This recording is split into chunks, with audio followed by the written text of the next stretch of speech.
Hi guys, I'm Jonathan with The Lion Company, and this is my wife Gina, the Lioness. This is our first video as a couple, maybe ever. I don't think that we've communicated to an online audience as a couple in any way, shape, or form, so this is going to be a little fun. So we apologize ahead of time. What? I do. I'm not apologizing for nothing. I apologize for myself. We're doing a series for probably 3 or 4 weeks, maybe longer. It just depends on how much fun we're having with this and whether you all are learning from it. But I want to talk to you guys about relationships. I talked to my wife. We've done marriage counseling on and off since we've been really in ministry together. We've been together for 12 years. And I thought it was important to do a video on relationships, but not just marriage type of relationships. I think that all relationships boil down to some basic elements. And it doesn't really matter if you're married or if it's a friend or if it's a family member or it's somebody in the workplace. They all kind of have common things that are needed. And one of the first things that we wanted to cover, and we don't have to spend a ton of time on it, but I wanted to talk to you about managing expectations in a relationship. I would say that, and I want you to chime in as you get something. You can interrupt me, and it's going to be good. That's kind of one of my pet peeves, so just be totally vulnerable.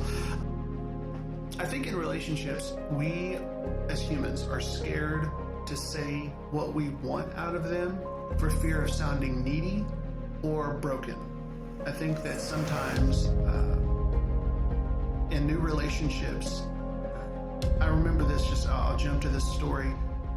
Growing up in a church environment, the way that I did it was very untraditional, and so when I went into a traditional church environment, I remember having conversations with people that were like leaders in the church, and I would say very forward, vulnerable things, not knowing that you couldn't say that. And I would also have relationship statements that I didn't realize were relational statements. I just thought, from my background, if you saw somebody going through something rough, you might offer some helpful advice as a human being. And I remember specifically this leader, he came to me one day and he said, you know, Jonathan, I think what you say is good. I think I was 15 or 16 at the time, so obviously a lot more pride. I was younger, had a lot less experience in relationships. And I think he was dealing with something with his parents. I don't really remember what it was, but I gave him some advice and he was like, you know, I really appreciate what you're saying, but in order for people to speak into me, I have to be, and he said it really strange, I have to be equally yoked in friendship with people in order for them to speak into my life. And I didn't even really know what that meant. I was like... He's like, this is a no advice zone. Yeah, it completely shut me down. And I didn't feel good about it. I thought, like, wow, I'm literally trying to help this guy. I've been through what this guy was going through, whatever it was, and got completely shut down. And partly, I didn't set expectations on the environment I was coming from, so he didn't have a place for it. And then he probably wasn't used to somebody like me and didn't tell me what I could expect if I was going to be his friend. And so ultimately, rather than taking the next step of awkwardness, which is confrontation, we were both too young to want to deal with the confrontation of it all. We just kind of drifted apart. And you find people in life that way. You say, hey, do you know so-and-so? Oh yeah, I know them. Yeah, we used to hang out all the time, but then we just kind of drifted apart. Nobody really ever drifts apart. People that have value find their way into your life because you have value for them. You make time for them. So when I want to hear something from you.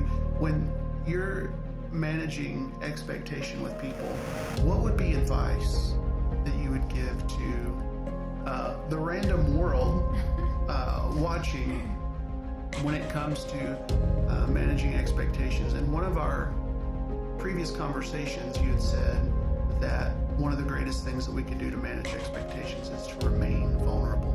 Yes. Talk to me about I actually love that about what you were saying. You're like, well, from the environment I came from, it was just common to be family and to speak openly and to be vulnerable and to give advice if you have advice, to receive advice if you have advice. But we've created walls in every avenue of life where that's just not the norm. So I feel so deeply about going back to that norm. Like, if you really do trust God and you really do believe that He has you completely protected, then vulnerability is something you hand out because you're handing it out as love to Him. And if you get swatted, it's just like a little, it's for Jesus. Yeah. So you take a little shoulder check for Jesus every now and then, but He's so proud that you stay tender and vulnerable and open. So I really love. I don't know where this conversation is going to go. We're just winging it. We like raw, we like vulnerable, we like authentic. So Yes. we're making this happen. You were talking about vulnerability, and I don't remember I think it was when last year, the year before, I think I took a trip to Bethel, and there was a speaker there, and they used this beautiful analogy. They said that transparency, people use that term a lot. I'm just being transparent. Transparency is when you have the outside world looking into your glass house, but the door is locked, and you're not allowed in to change anything. So I can tell you what's going on in my life, but I'm not welcoming your advice. Yes. But they said vulnerability is opening the door, leaving it open, inviting the person in and saying, I trust you not to break my glass house. And so that stuck out to me, but I think in my time with the Lord, I felt like there was an elevation to that statement, and that vulnerability was a practice. In the medical profession, you have people that do 8 years of school in order to be a doctor. They spend thousands or hundreds of thousands of dollars on their education. They spend a large portion of their adult life in student loan debt, and then they become a doctor. But they call their profession the medical practice. And it takes a great deal of humility to spend that much time and effort and income and life that you only have one of to say, I'm still in the practice. And there's this implication of humility that I don't think many of us realize in the medical profession, that they would go through that much trouble to try to save your life and still say they're practicing doing it. And I don't think that's always just an insurance claim. I'm just practicing. Yeah. You wouldn't go to a doctor that says they're just practicing, yet we do. Yes. And I think when it comes to vulnerability, there is this feeling that Big C Church, we almost cultivate this idea that being vulnerable too soon either says that you're desperate for a relationship or that you're broken. And I know that's really raw if you're watching, but I said that I don't know where we're going in the video, but I think that this might be a spot we can park on for this week's video and really talk about that. You know, both of us have been in ministry for the majority of our entire relationship, but then we've been in church most of our lives. This last September, I think, was my 24th year in ministry. And being in all the different churches, I don't know that I've ever seen, and if I have, it's maybe one, a culture of church that says, we love when people are vulnerable. I think on paper, it sounds beautiful. I mean, like, you're practicing vulnerability. That's great. But what does it really mean when we say that we're managing expectations? Today, we're talking about then vulnerability and expectations. One of the things that you said, just going back to circle around to keep us on track, in order to manage expectations in a relationship, the first thing that we have to do is be willing to be vulnerable. And I think that ties to communicating our expectation. So when you're in a relationship with somebody, give me like a top 1 or top 2 things, if it's a friendship, that if you're going to remain in deep relationship with somebody, what would you be vulnerable to communicate? My personal go-to is just naturally who I am in Jesus. I will love you as long as you love me.